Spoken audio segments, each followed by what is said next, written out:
Welcome to Command Control Power, the longest-running Apple consulting podcast. This is Joe, your host and co-founder. For over 10 years, we've produced weekly episodes featuring epic tales of tech support and troubleshooting, discussions about managing our clients and businesses, and interviews with colleagues and vendors. Our weekly podcast blends thought-provoking discussions on hot tech topics with solutions and anecdotes from the field. Plus, rediscover hidden gems here on the public feed, curated from our expansive archive of over 500 classic episodes. For our pro listeners, we offer Patreon-exclusive shows. This private podcast feed is tailor-made for IT professionals looking for advice and guidance on the more challenging aspects of running your practice, working with your clients and employees, and managing your fleets of devices. For a modest monthly contribution, you'll unlock a world of deeper Apple expertise, meaningful connections, and a shared passion for Apple technology. Simply visit commandcontrolpower.com and click support. You can preview the latest episodes and special content there, and you can instantly subscribe to the weekly patron-only episodes right in your favorite podcast app. Level up your consulting journey with the latest episodes, the most candid conversations, bonus features, and more. Join us on Patreon. And now on to the show. I would like to make an announcement that I have not backed up my computer in almost a year. Wow. Discuss. Is this a cry for help? No, this is no joke. My Synology was giving me trouble with my Time Machine backups last year sometime. And I was busy or whatever. I tried to troubleshoot it for a little bit and I was like, screw this. I'm not going to deal with this right now. And then Time Machine would tell me you have not backed up in 21 days. I'm like, okay, thanks a lot. Then it just started to build.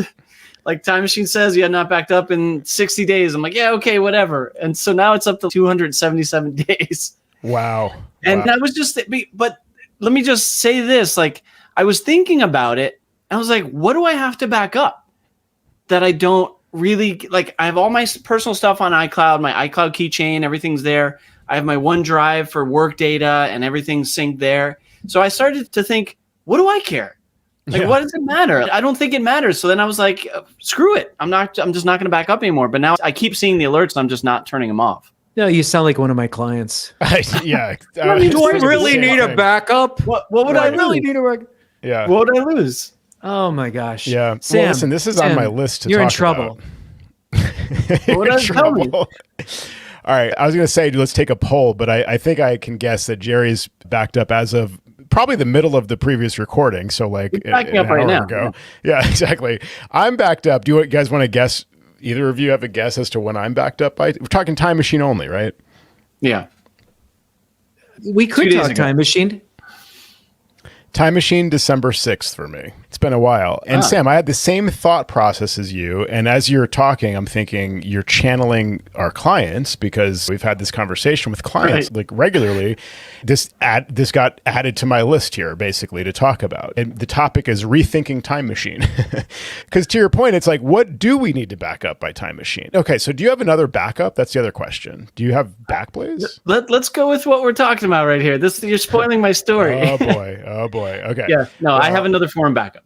Okay. Because so some clients will come to us and say, some of the things you said, what do I care? Everything's in the cloud. And it's classic. And it's, what do you mean the cloud? And they're like, oh, it's in the cloud. It's like Jerry says, they always have to look up. Or Sam. Yeah. I forget. You said that, Sam, right? Yeah. One of you guys. Sam was pointing up 10 years ago. Yeah. They point up and they're like, it's in the cloud. And I'm like, all right, well, you need to get more specific. Which cloud? Cloud. And you explain what the cloud means and all that stuff.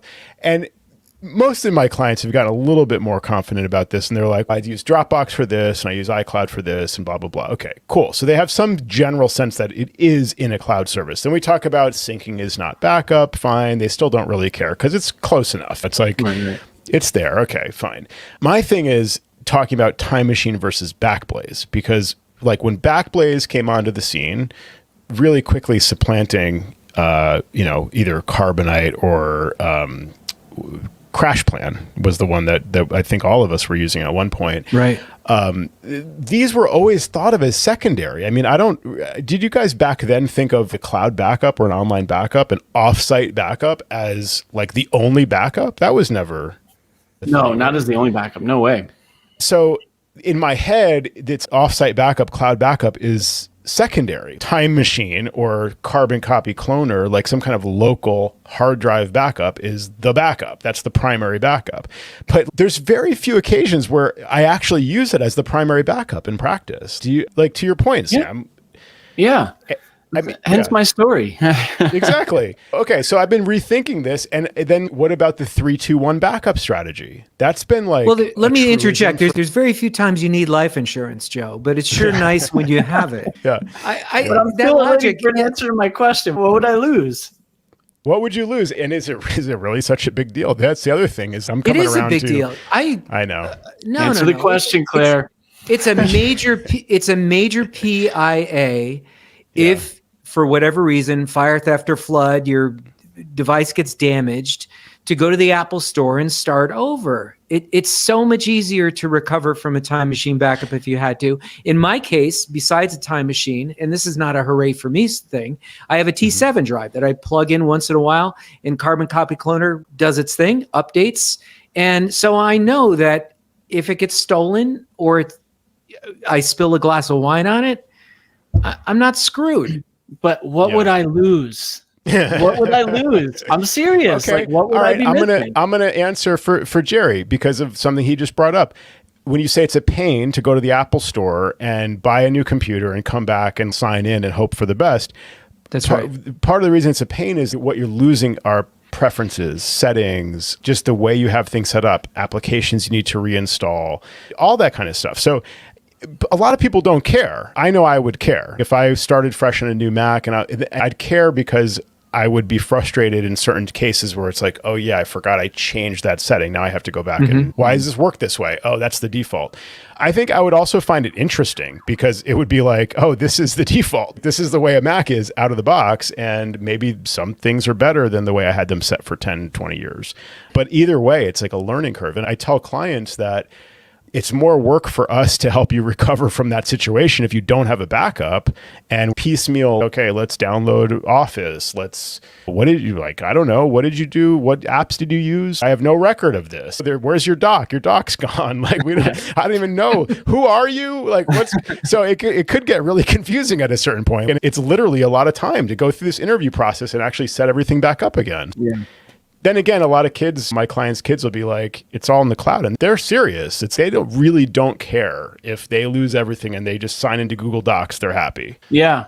I'll tell you what started this other piece of the conversation besides the time machine bombing out on me is that I had to take another laptop when I traveled, not my own. I left a previous show and I synchronized the services that I needed to. And I realized I really wasn't missing much. I wasn't missing much of anything, like maybe a VPN config when I connect to some client stuff that I might be missing. But I was able to fully operate with my apps that I wanted and my iCloud Drive data and my OneDrive data. And I was not like, oh man, I really missed something on my old laptop. So I thought it was like interesting that I was able to be far away for that long and not really miss much of anything. Like maybe my dock preferences, sure, my settings and all that little stuff. Yeah, of course. But data-wise. Okay, but how long did it take you to set up that burner Mac? I'd have to sign into my work email, my 1, 2, 3 personal emails, 2 that I actively use, 3 maybe. There's a couple others that I don't really, and it's, oh yeah, that in the edge case, I wish I had that obscure email that I don't really use, but like I wish I had it because now this is annoying not to have it. I don't know. There's little things like that that would bother me. Now let me just say, I have other forms of backup, all right? This was a heated topic. I wanted it to be that way. We should put a little disclaimer down here. Everyone should have a backup, all right? I'm agreeing with you, Jerry. But I thought it wasn't on purpose. It was just something that started to happen that I realized, what would my life be like if my computer got thrown out my second story window and cracked open? What would happen at that point if I didn't have a backup? And there would be stuff for sure, but I could get by. Yeah. I think for me, it's just the restoration, the speed of restoration to just get back to where I was so I could do my work. I think if it wasn't such an essential tool for us, it would be like, I could probably figure this out. And over a couple of weeks, everything would be back to where it was. Because we use it every single day. And in most of our waking hours, we're connected to this thing in some way, except for Joe, because he's a free spirit and he's flying all over the country, going to see rock and roll shows and stuff like that. But if he was more grounded like you and I were, Sam, or good for us. If only. And it's just nonsense. It's nonsense not to have this backed up 6 different ways because it's that one time.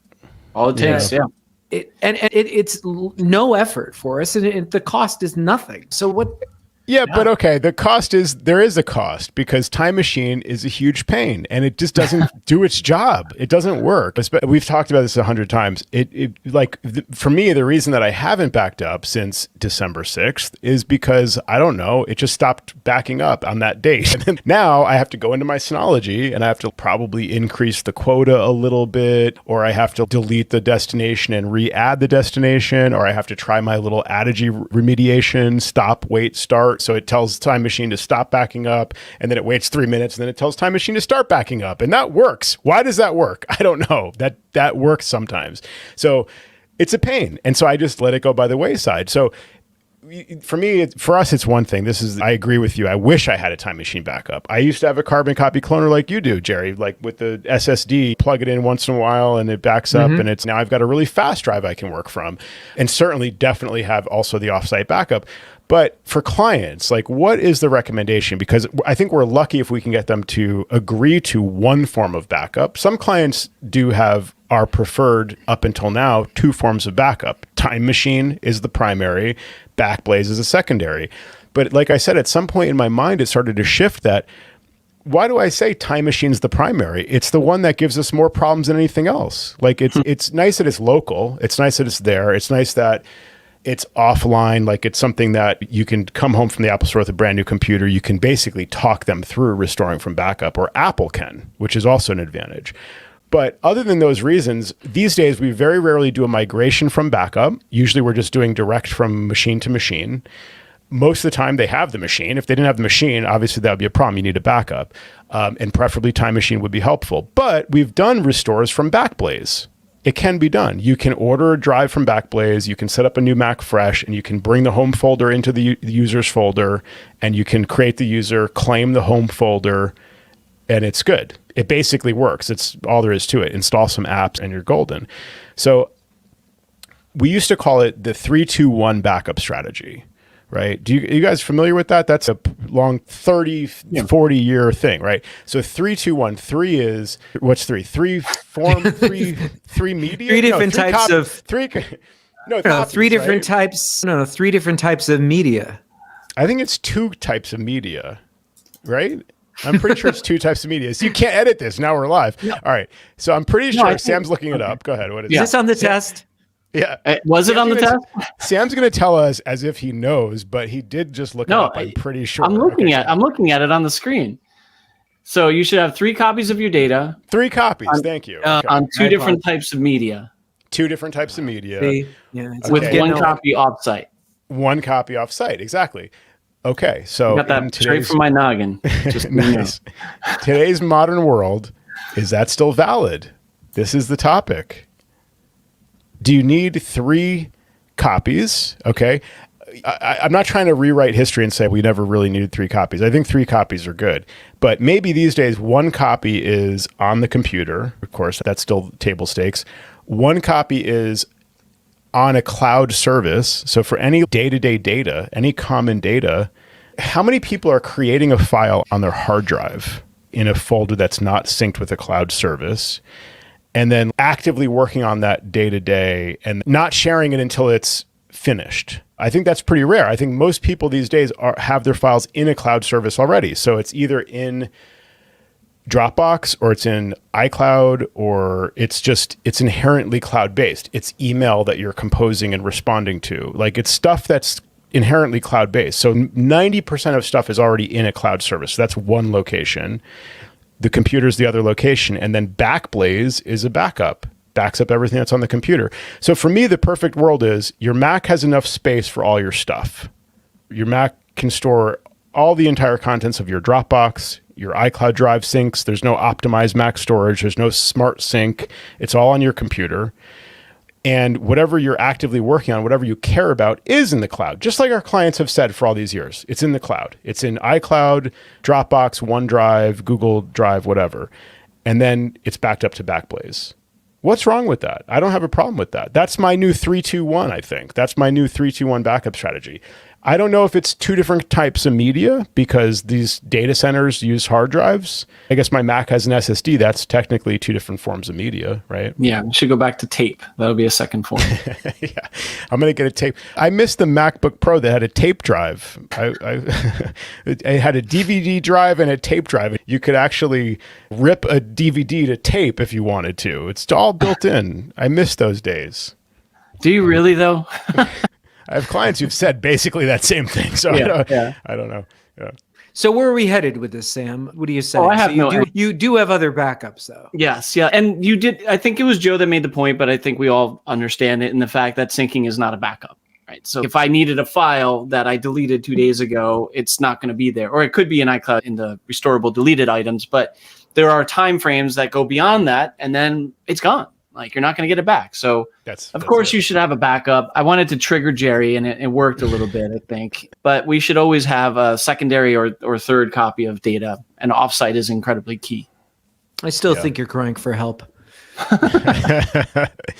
No, I really think so. Like, this to me is a mindset shift. I want to start telling clients that what they really need, just Backblaze is your backup, and just work from your cloud services, have enough space on your Mac. That's the advice. It used to be Time Machine was the first thing I'd mention. It doesn't even get mentioned now, in theory, in this scenario. And I think it really is, the key thing is that they need to work from cloud services, like so everything is actually in that other location, and have Backblaze. Because again, to your point, if they're relying on cloud as a sync, as a backup, it's not, it's a sync.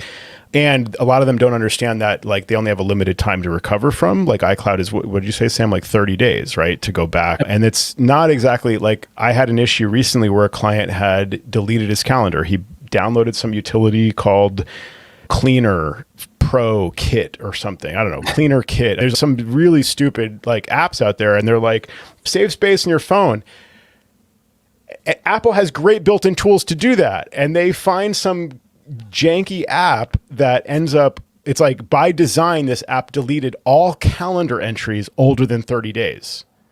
Who would ever want that? No person has ever said, I want you to delete every calendar entry prior to 30 days ago. And that's what this guy did. He opened the app, he agreed to something, he gave it calendar access, he did the whole thing.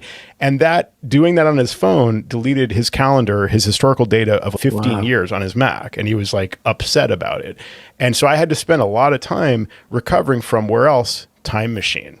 So that's the issue with this, is that it wasn't an iCloud calendar. It was like a combination of Google and other services and things. And there was no straightforward, can you just revert to the way it was before I ran this dumb utility? Because also he didn't know this was happening. So he didn't discover it. I don't think it was even within 30 days. So yeah, backup is key, and preferably Backblaze. You probably need more, you need to go in there and actually adjust the setting to be a year's history, right? Or unlimited, because 30 days is not enough if it's your only backup. Truth. And when those accounts roll over, though, they're going to the year historical, correct? Oh, is that right by default now? I don't have anything to base that on. That was my understanding. Yeah. So do you guys use the price? Yeah, go ahead. Yeah. Do you guys use Backblaze groups? And that's how or do you just simply link your clients to an affiliate code? Combination of both. Actually. Yeah. Because I have hundreds and hundreds of, not hundreds, over 100 people in various Backblaze groups of mine. Mm-hmm. So the Backblaze is always charging my credit card at some point or another. Consistent. Oh yeah, no, me too. I have to reconcile that on a regular basis. Which client is this for, and just make sure, because I in QuickBooks I classify them as either my expense, like an office expense, or as part of my material service cost. offering. Yeah, exactly. But yeah, so I've noticed that too. And one of you guys pointed out they're $9 a month now. I remember when they started, I think it was like $6, right? So it was like $5 because it was like $60 a year or something. Yeah, exactly. Yeah.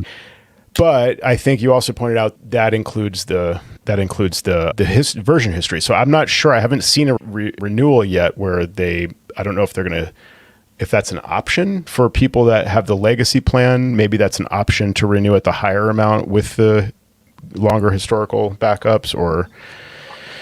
But if you sign a client up new, you have no choice but to go with that. Yeah. Yeah. That seems to be right. Yeah. I think Backblaze, generally speaking, for anyone who's listening, they're pretty good at paying out their affiliate code amounts. Yeah. And it seems like it's a good company to align yourself with. And anytime I've had any sort of thing questioned with bookkeeping or accounting, they were always quick to rectify it within.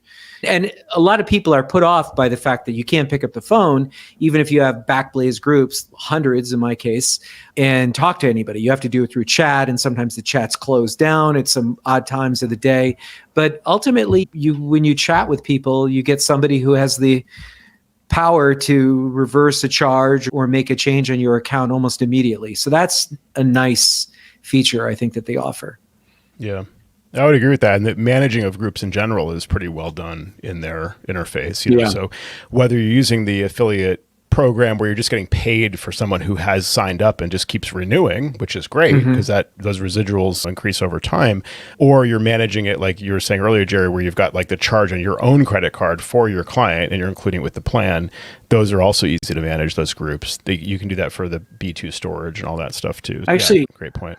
I actually went to buy something online the other day, not to do with anything technology wise, but it's like, hey, do you want to pay by PayPal? And I typically wouldn't do that. But when I clicked on it and I signed in, I had money in there, and I never have money in PayPal. I'm like, what is this? And Backblaze had just paid me. So I was like, nice. I got some free money, some Backblaze money. That is nice. That is nice when we get those. Yeah, it's the kind of thing, 1Password similar. It's like we're recommending Backblaze all the time because I just want the peace of mind that they have a backup. And likewise, 1Password. It's like they need that solution. They need 1Password or something. And 1Password is one we recommend for password management. And why not get some like affiliate income from that? Because we're already recommending it for so long. I just wish I had done that with Microsoft 365 about 5 years ago, signed up for whatever I needed to. But theirs, I think, is a little bit more like onerous to stay involved in. Like you have to do some training and sell a certain number of seats per year and all this stuff. Whereas Backblaze is like, welcome to the program. Yeah. And same with 1Password, I believe. Nice haircut, by the way, Joe. Oh, thanks, Jerry. So I'm looking at both you and Sam, and you guys are like salt and pepper, and I'm just like salt. I'm old enough to just be salt. I'm getting more salt every day, but yeah. Well, Jerry, you had like dirty blonde hair, so it doesn't really. You still have like a little salt and paprika or something. I don't know. Sometimes I look at pictures of myself sometimes, and I look like a Q-tip. It's really disturbing. This is why people are turning into video. This is great. Right. If you're listening to the audio only, definitely look up the video. Yeah, all right, I got subscribe to our channel, right? And subscribe to our channel. Yeah. Oh, so smash I should that put like the little button. smash all the things. Salt and pepper and Q-tip. Yep. So speaking of rethinking our policies, right? Because these are things, especially Sam, you and I have a team, right? We have to have a policy so that we can tell our team what the policy is and then hold the party line with stuff. Like when the client says, oh, what do you think about this? Tim and I basically have to answer the same way for consistency. Yeah. Jerry, you don't have this issue. It's simpler as a one-person operation because you're just like, did I say that? I didn't think I said. Change your policy. It's fine. So for our policy about older Macs, so speaking of salt and pepper, we got the Macs that are aging out like the three of us are. And typically our policy is if Apple doesn't support it with security updates, we don't support it officially. We just can't guarantee that it's a viable system. You can't use it for getting online and day-to-day work because it has known vulnerabilities. Like when I explain to them, and we've all been through this conversation, I'm sure, somebody finds a vulnerability, Apple will acknowledge a vulnerability, they'll fix it in the latest 3 macOS versions, and then they'll tell people what they did. Oh, we patched WebKit when processing poorly crafted PNG images, like it was causing a crash and a memory leak, and then blah, blah, blah. So hackers are like, oh, cool, more information. Okay, let me figure out how to hack that in the older macOS version that didn't get patched. So I explain this to clients, and this is really, in my experience, really just a theoretical concern because I can't say that like I have a lot of even anecdotal evidence of, oh yeah, see, this client was running this Mac OS version that was one version old and their whole house got compromised or whatever. So I don't have that example, but in theory, I wouldn't do it. That's not smart, but I tell clients don't do it. And then what? They have this Mac that is 9 years old, let's say. It will run like the macOS version that's one version prior to what Apple is currently supporting, let's just say. And is that okay? The kids use it for Roblox, or we just use it to watch video sometimes. We have a photo slideshow on it. You're online. You might click a link and then the thing is compromised. That's true. But is it really a concern? What do you guys think about that? Yeah, but it's hard to prove, like you said. So you can spout your theories and they can listen to you and just be like, okay, I'm still keeping this Mac because I don't want to spend any money. And especially in residential, it's a little bit more difficult because you can't really hold a company policy to hold their feet to the fire or anything like that. You could just be like, this is what we suggest. And that's that. Do you have the same issue on the company side too, where you have some companies with 9-year-old computers? Okay, I would love to say, oh no, it never comes up. But yeah, we have companies that I've been telling them for years, like, this is egregiously old. Like this, you can't keep this Mac in operation anymore. It's like bad, man. Like you can't do that. And they're like, oh, I know, I got to do something about it. And that's like what they've been saying for 3 years. So yeah, there's Macs that get to the point of 10, 11 years old and they're still in a business use. And then like I've given the example in one case, I've started charging clients an unsupported Macs fee, right? So I just say, you've got these 5 unsupported Macs that you refuse to do anything about. I charge you this fee now. It's the carrot and the stick. Okay, every month that I don't upgrade, I'm paying for not upgrading. I might as well at some point pay to upgrade and have better systems in there. So they finally get it sometimes from doing that. You know? Is it an amount that truly hurts? No, I mean, it doesn't hurt enough. I should raise it over time. You know, I should say, okay, so for the first 6 months of an unsupported Mac, you know, you pay $20 per unsupported Mac per month or something. And then after 6 months, it goes to $40 or something. I don't know. Maybe there's a better way to do this to really encourage them. But in those cases, even in those cases, I still haven't had an issue that I can point to. There's an anecdote where Bob Smith was running these old Macs and he regrets it now because whatever happened. Yeah. But residential or business, it's unreasonable to expect you to support these older pieces of equipment. And then the client ends up, whether they're business or residential, complaining that they can't go to their bank anymore and they have to use Firefox. And can you help them download the version of Firefox that works with their bank? This is just all nonsense. They're just not viable computers to support based on their age, based on their performance, based on the fact that they have a rotational drive. There's so many reasons why it makes sense to, like you said, come up with a policy. So yeah, you can make these exceptions and concessions for these clients, and we all do that. There's going to be those clients, like you said, Joe, the residential client, and the kids use the computer, and it is what it is. But for the most part, I think it's good to have a policy to say, you know what, we don't support anything that's older than 2019. Right. Rather than, because sometimes they get confused with Apple's version of software. I don't even know what I'm running. That's what they say to you or whatever. Yeah. I've got Monterey or I've got Catalina. That should be fine. And no, it's not. Catalina is not fine. Yeah. I think it's important to, like you said, have policies that you and Tim can echo to the client. At a certain point, you could have said, we only support place names, not cat names. Like a couple years ago, you could have said, no cat names. Lion, snow leopard. No. But if it's a place in California, then you're okay. That's okay. That's acceptable. Yeah. But now you got like El Capitan, which is pretty old at this point. Yosemite. What was the first one? I think Yosemite. No, Mavericks, 10.9 Mavericks. Yeah. They just went through this on Accidental Tech Podcast and then also on, or was it on it might have been on Gruber's show. Either way, but they went through, can you name all of the OSs by version and fun name? And yeah, it's tough. It's tough to do that. But how about you, Sam? What's your policy with your team?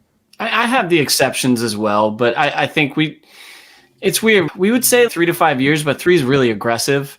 So we usually don't hold that line because that's, unless they have a lease, then obviously it turns over. But 5 years, if you start looking at like the years that are supported on the current OSs, you're only looking at 6 years of 2017 Mac computers. So then we tell them the same thing. And also I try and go with the line of, it's going to take us longer. So you're going to spend more on us. Spend that money on a new piece of hardware instead of me. I always do this argument, and sometimes it actually works well. I'm like, don't spend the money on me. Spend the money on a piece of hardware. And they're like, yeah, okay. Yeah, I think that was the idea of the unsupported Mac surcharge that I did. It was like the same idea. It's just putting a finer point on it. Because for me, like you say, whenever they call, it's going to take longer. And I'm sitting there watching a progress bar that I shouldn't have to watch. And so therefore, like, you're paying me 15 minutes longer every time this person calls. And they might be looking in their head and being like, well, that person, I'm just going to tell them not to call you. Or how often do they need help or whatever. So but saying to them, okay, like, I'm charging you something now because we have a policy and your Macs are too old. So you're paying this amount. And then to your point, that's a really great way to put it. Don't pay me, pay Apple, buy a new computer, because by buying a new computer, your employee is also going to benefit. They're going to be happy with you. It's just goodwill, but also, like, legitimately, they're going to be more productive. They're not going to be dealing with bullshit with stuff all the time. So that's a good policy. And you pointed out something interesting, Sam, because I used to say Macs have a really long useful life, because before the days of these yearly updates, even if you go way back, or certainly before the days of like a 0-day malware prevalence, you could get 10 years out of a Mac. There was no decision about it's not getting security updates. That going back like 15 years, that wasn't even really a thing to get a security update. There were bug fixes and security updates, but not to the extent that there are today. And so it wasn't a policy level thing to say, we don't support Macs older than whatever the macOS version that Apple's updating is. But now that we have that policy, that's actually pretty limiting. Macs last 3 years. 3 years is AppleCare. So to me, that's like a very easy, it's going to last 3 years, pretty much guaranteed, especially if you have AppleCare. We say 3 to 5 years for most business use cases, but 5 to 7 years is a good target to get your money's worth. But to your point earlier, 6-7 years, you might be out of support officially. That feels like too short for me of a lifespan for such a big hardware investment. You know? For residential, yeah, but maybe for business, not so much, because you lose that productivity value as these improvements, the massive improvements in the processors and everything like that. I don't know, it's not so bad. No, it's true. With Apple Silicon, it's really encouraging updates more quickly because people have so much to gain, especially if you're rocking like a MacBook Air from 2018 or something. You're definitely due to upgrade to the Apple Silicon equivalent of that. But also, we don't actually know what the long-term lifespan is of Apple Silicon. And we also don't know how long Apple will support the M1 processor, for example. So the longevity question is still a little bit of a question. My bottom line for this is I think there are some use cases in a residential setting for older hardware. So I agree with you, Sam. I think it's like business-wise, I think we say still 3 to 5 years and that's it. Maybe we have a policy 5 to 6 years. It's in a gray area where we're like, you're on borrowed time essentially. And six plus is you're going to get charged on our monthly plan every month for that Mac. So maybe the policy should be 6+ years in business. You get charged for that. In a residential setting, it's like just strong encouragement. You would really benefit from upgrading. But there are some cases people have talked to me about. I mentioned kids playing games. Here's one example that came to mind recently. Kids using KidPix. Have you guys heard of KidPix lately? That was something I knew about when I was a kid 30, 40 years ago or something like that. No? Okay, so KidPix is still out there apparently. Somebody said, I want to watch a video while I cook in the kitchen. Fine.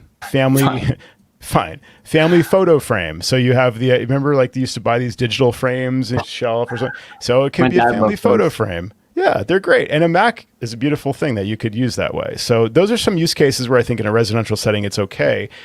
What would you guys say about mitigations for issues? If somebody says, I want to use it to look at a recipe in the kitchen, right? Problem is these recipe sites, they have 15 ads on them. So one of those ads could take you into malware. And 4 paragraphs of how they came up with the idea for the recipe. Yeah. So you're hungry. If it's evening time and you're hungry, you may be interested in dinner. And then it's like another description about why you might be interested in this item. And then you scroll, and then there's the recipe. You might hit an ad somewhere along the way and you might then end up in malware. So I don't think it's easy enough just to say to a client, it's probably fine. If they're on the web, it's a concern, right? So how would you guys mitigate that concern? You have, I don't know. It's tough because especially in residential, every family's different. Everybody responds in a different way and everyone has a different budget. So I think you mentioned it already. There's a good use case for older computers in certain situations. You just have to present them with the warning so that they're aware. And that's the most you can do at that point. My neighbor just called me yesterday I got this, I'm trying to do my taxes and it says I need something called Monterey and I don't have that. And I'm like, your computer's 10 years old. Actually 9 years old. Yeah. And I'm like, he's not my client, but I'm helping him out. I'm like, it's time. You got to do your taxes on your home computer. It's time. You got to upgrade, man. Just do it. But I got to wait for your question, Joe. No, it's a fine answer. You said what you just warned them, and then they now it's fair warning. We don't recommend using this computer. Let's say it's stopping short of this where you insisted, okay, it's 9 years, it's time. If you say you're in a gray area, what is the warning? Because people don't really know. First of all, the concern could be a 0-day kind of thing or zero click. It's literally, they don't even know they've been infected. It's not because they were tricked into installing some whatever. They just don't even know they're infected. So I don't know that you can explain to someone how to be careful enough to avoid the problem. Is there an antivirus software? A lot of clients ask this. What kind of antivirus software do I need so I don't have to worry? You still have to worry, actually. You have to practice good password habits. There's other things you have to know how to do. It's not just that you can install the software and then everything's fine. There's no silver bullet system. But is there something you guys would install? Malwarebytes? That's not going to prevent a 0-day from infecting somebody who's running Catalina or something, right? Yeah, but let's talk about the reality of that. I think you began the conversation by saying that the likelihood, you have no case, no individual contacts that you can cite that were compromised, that you could tell a person that this is why you need to do this, because I had this other client and they were infected. So you're saying people are infected or there's 0-day. These are things that are proven in the lab that can happen on a Mac. And I'm not saying Macs are invulnerable, but what is the reality of running some older version of the macOS and them just getting some adware on there? Or they're not going to have some guy infiltrate their computer with, let's say, a rootkit like you can on a PC. The only way they're going to invite trouble, and this could happen on a brand new computer that's fully supported, is by them getting into some tech support thing with someone who's posing as Apple support, and then them inviting them on their computer and they have them go to the bank and those sorts of scenarios. But whether the computer is running El Capitan or Sonoma, it's not going to prevent that from happening. So what are we really talking about here? Yeah, that's a good point. Ironically, because we don't support these older systems, they're going to find support online and it's going to be fake tech support. So actually, we're making it more likely by saying, because they're going to come to us and be like, you guys told me you don't support this computer. So I called Epson and that wasn't Epson and that wasn't HP. Or I downloaded MacKeeper. Yeah. Yes. Yeah, I know. It's a good point. Maybe there's really not that big of a concern. I guess I'm just waiting for the day that we hear about 10,000 Macs running Catalina were instantly compromised. And, I also explain to people, because it's like, what's the harm? I just have my recipes on there or something. Mm-hmm. It's not my data. But then it's a slippery slope. Do they sign into iCloud so that they can also do a little iMessage on there? Now stuff is synced to other things. Now, the stuff that gets affected over here is going to affect other computers. Maybe it's a foothold into the network. There are some concerns in theory. I guess it's fine to just take the stance, we don't officially support it. It's your hardware. Do what you want. I don't know. It's a tricky one for me. Yeah, it's always going to be too. It's never not going to be tricky, especially in residential markets.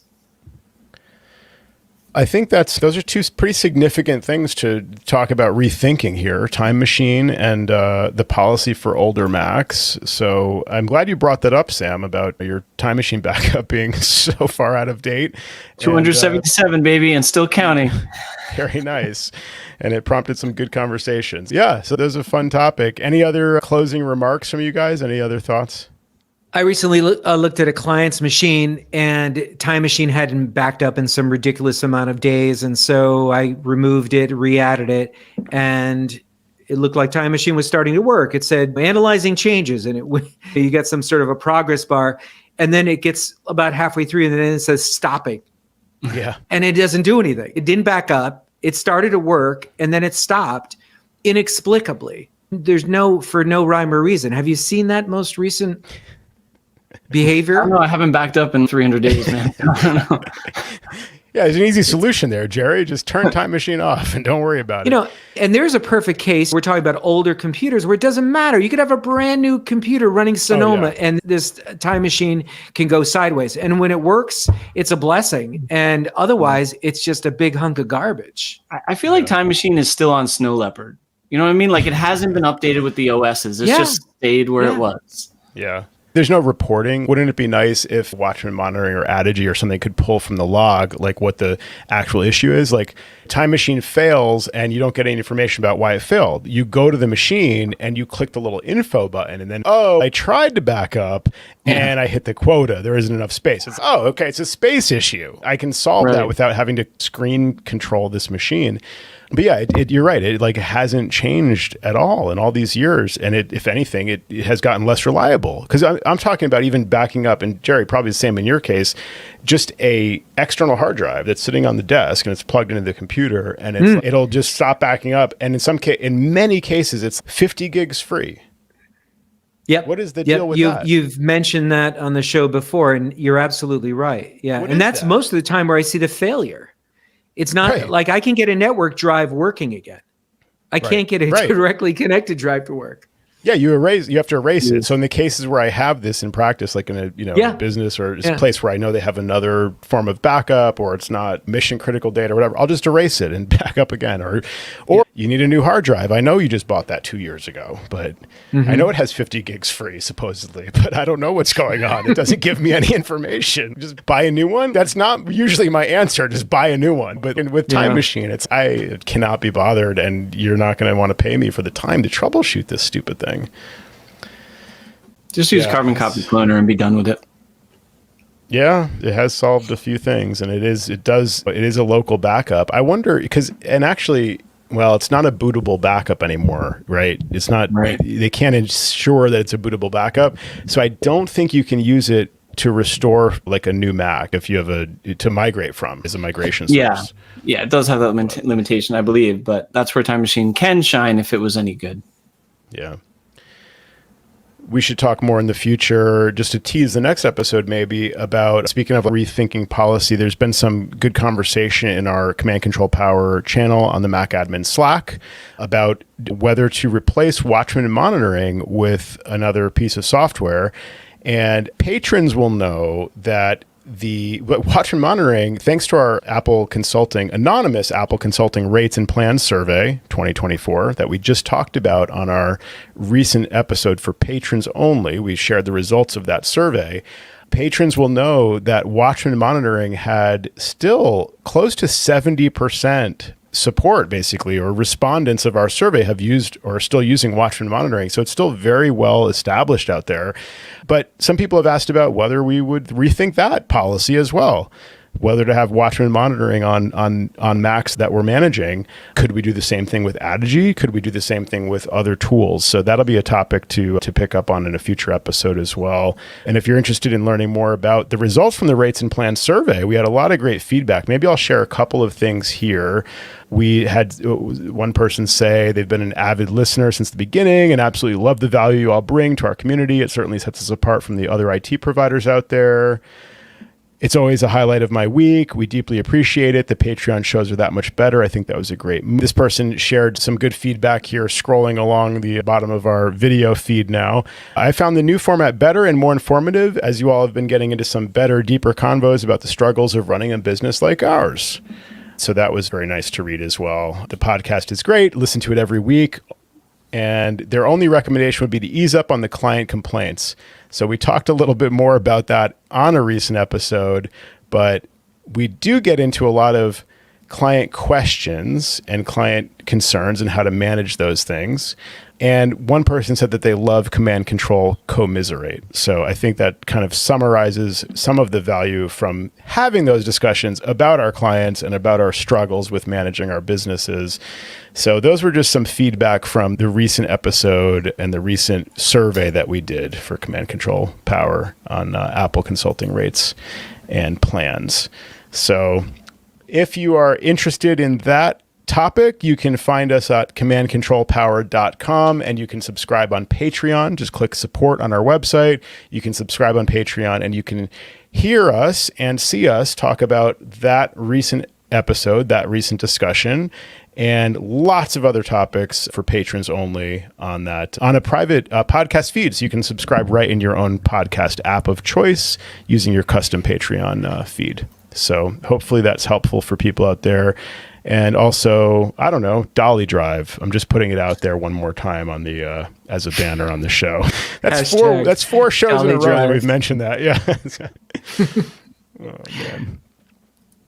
So this was fun, guys. We're doing a video now. So for the non-patrons out there, this video is available on YouTube. So you can check us out at commandcontrolpower.com and click on whatever we call the link that's not there yet. Video, I guess it'll say, or YouTube. There'll be a link to this video, and you can find it on our YouTube channel.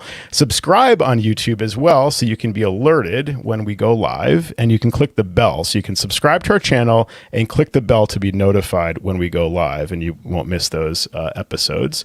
And then, just check us out at commandcontrolpower.com. Lots of new stuff for 2024. Thanks everybody for listening and following. Any closing remarks, guys, before we close off? I'm good. Okay. I see you Stay in guys are school, hungry. kids.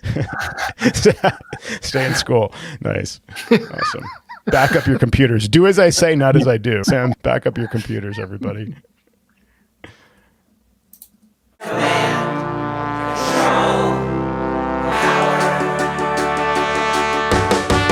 Jerry does his voices of customers of all kinds. Am I on the cloud?